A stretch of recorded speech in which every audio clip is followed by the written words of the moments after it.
Now we are, I think, in Berlin, 1988. Yeah, and it was a very big open tournament in West Berlin.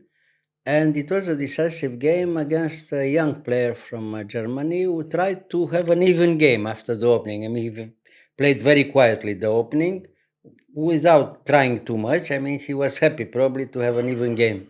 But it's not so simple because what black tries to win, of course, with black, and he tries to complicate, even if the position was, Equal. equal or gives not too much after immediately after the opening. All right, c3. Well, c3. Well, Not a good too one. quiet, Too quiet. Yeah. If he wants to play a normal position, he has to push d5. If he doesn't want to push d5, then maybe it's even better to play e3 and then immediately c4 afterwards. I mean, at least he wins a tempo. But he wanted to close the position, to have an even game. I mean, not to take Solid. too many risks, like this. Look at this. I mean, he played very quietly. Now we have a normal position, but in some other lines, like my game with Keres and so on, white comes immediately out with the bishop in g5 in f4. It's more or less all right. Petrosian also and so. But here with the bishop in c1, it's clear that black is all right immediately after the opening. Black has a small edge, already after a few moves. But it's very difficult to open the game. Black wants to open a little bit more. You see? So bishop d6, bishop b7, okay, knight bd2, knight c6, all right, castle. And now bishop e7, and he played what? a3. I mean, he wants to come on the other side.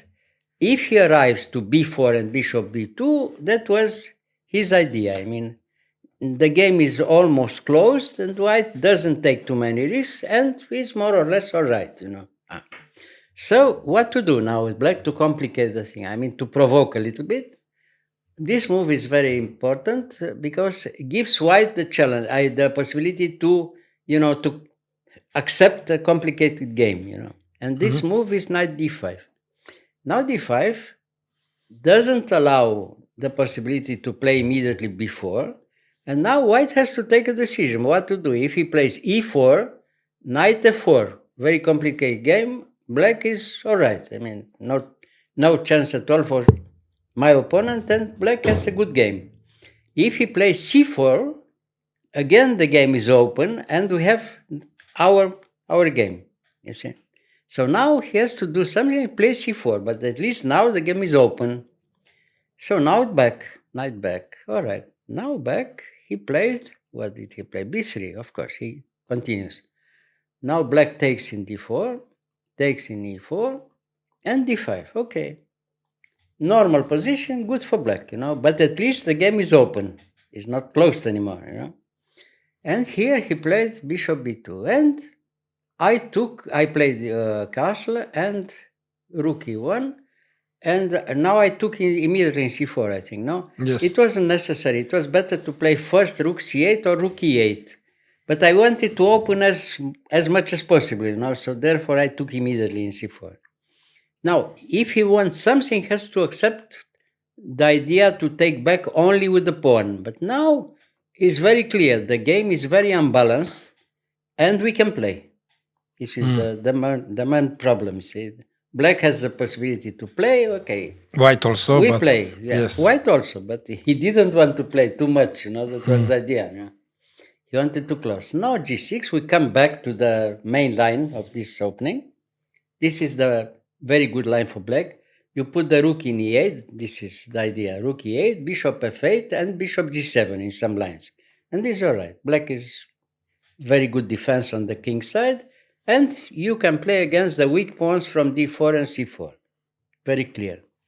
So has to take some counterplay now here with white. And knight b3. Okay, after knight b3, he's waiting. And now we went to open a game, and I played a5. No, you played bishop f8 first. f8, yes. Now he changes the diagonal. He wants to come with the bishop g5 or bishop f4. So therefore, black plays very quickly a5 now. Now you don't have time to put the bishop somewhere because you lose the central pair d4 immediately after a4 and knight takes d4. Okay, So okay. has to accept, the rest of the game. I mean, very, very open and very tactical. So bishop e3, okay. After bishop e3, very unbalanced again, and we'll see what happens. Knight d2. At least black can be very happy because opens completely every position. I mean, it's very open and it's very unpleasant for white. He can't push now d5 because of e4 and black wins. Oh, Very yes. tactical and okay, takes back the position, the piece, and very open and very strong initiative for black, and black must win. So okay, if he has to take in e4, in e5, pardon, then it's clear that black is better. Takes the initiative and a very clear edge for black. But very complicated again. So okay, he took back, I took with the rook, and again has to wait. Starting from here, black has to try to realize by tactical way the advantage. If we have some advantage, we have to realize here. So okay, at least the position is very, very pleasant for black, you see.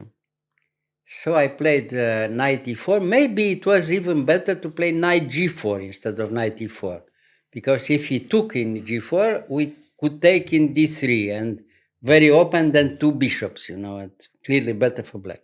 But okay, queen b2 and rook e6. Board. Rook e6, and now he took in e4. Now I took with the bishop.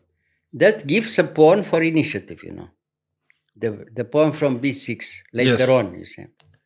So, okay, what did he play? Rook d4, bishop d4. He takes the big diagonal. It seems that white at least has some play, I mean, he can play a little. Rook c8, and here, knight d2, and here what to do? If he has time to trade the bishop from e4, it's very little, because the bishop is very good on d4. So now you have to give a pawn later on for very strong initiative, you see. So now he takes the pawn finally later. Rook e3 first, and then, I move the bishop, and then white has time to take the pawn from b6.